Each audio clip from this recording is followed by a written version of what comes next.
All right, guys. I've got this one at least partially scripted. Helps me stay on track because I have a tendency to jump all over the place, especially when it comes to politics. This first part is directly from the AI from Google search. I've used it because it's just as good as anything I could come up with, if not better. So there's really no reason to make up my own shit, I guess. So, the fallacy of moderation, also known as the middle ground fallacy or fallacy of the mean, is a logical error where it's assumed that a compromise between two extreme positions must be the correct or most reasonable solution. This fallacy incorrectly implies that the truth always lies in the middle, disregarding the possibility that one position might be more valid or that a compromise might not be feasible or sensible. Here's a more detailed explanation. The premise: the fallacy often starts with an assumption that compromising is always the best approach in a disagreement. The error: it incorrectly concludes that the middle ground is the truth or the best solution simply because it's between two extremes. Why it's flawed: sometimes one side is objectively correct, and a compromise would be illogical or even harmful. Example: imagine someone arguing that because one person believes the sky is blue and another believes it's yellow, the true color must be green, the middle ground. This ignores the scientific evidence that the sky is blue. That is the copy and paste part. I'm going to keep this very short, which is not normal for me, but we'll see how it goes. Tons of articles and videos talking about political polarization in the US and how we must, quote, meet in the middle.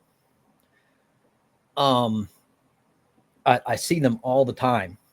It's become like it's driving me crazy because it's just so stupid and it does not help anyone. Anyhow,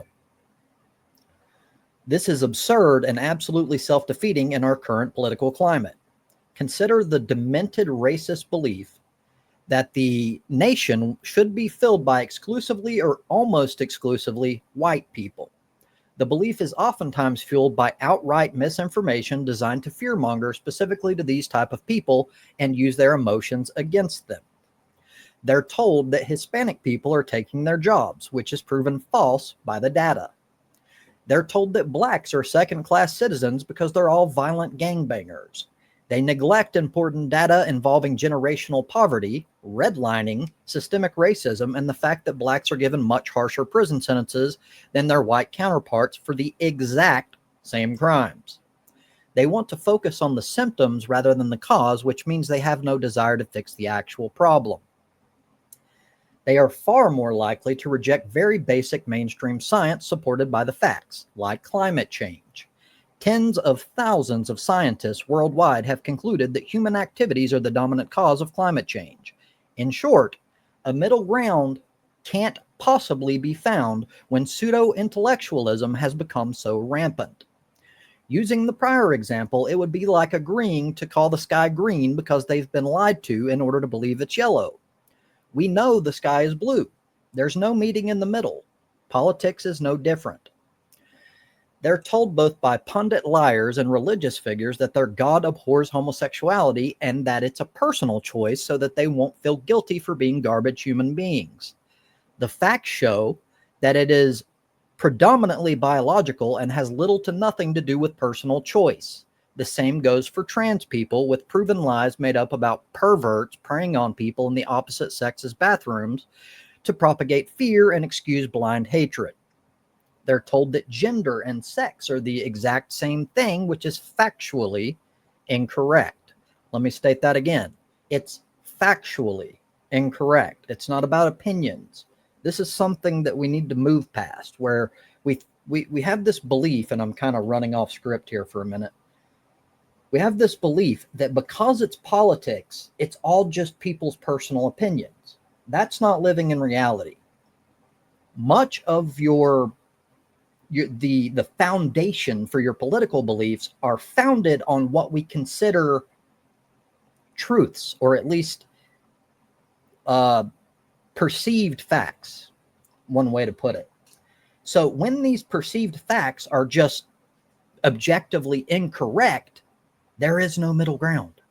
One person or one side is just wrong, factually. It's not an opinion. Moving on after I find my place again.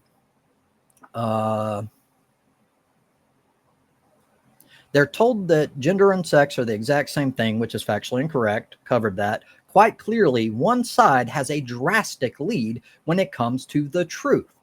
The other is made up almost entirely of lies, conspiracy theories, and manipulation of data and half-truths to fuel propaganda to fool people. There's no middle ground when one side lives in a delusional fantasy world. Evil people require negative reinforcement. Even those who play the, quote, middle ground card due to fear of losing friends or because they fear the polarization will erupt out of control are causing even worse problems than those they seek to avoid. Psychologically, inaction is perceived as positive reinforcement in a sense because people won't tame their behavior without negative reinforcement. It's part of the reason why Trump is so emboldened in doing things that the entire world, including the left, would lose their minds over if it were Biden or Obama doing them. This is why the fallacy of moderation is so dangerous and precisely why there is no middle ground, particularly in the United States political environment. Thank you for your time.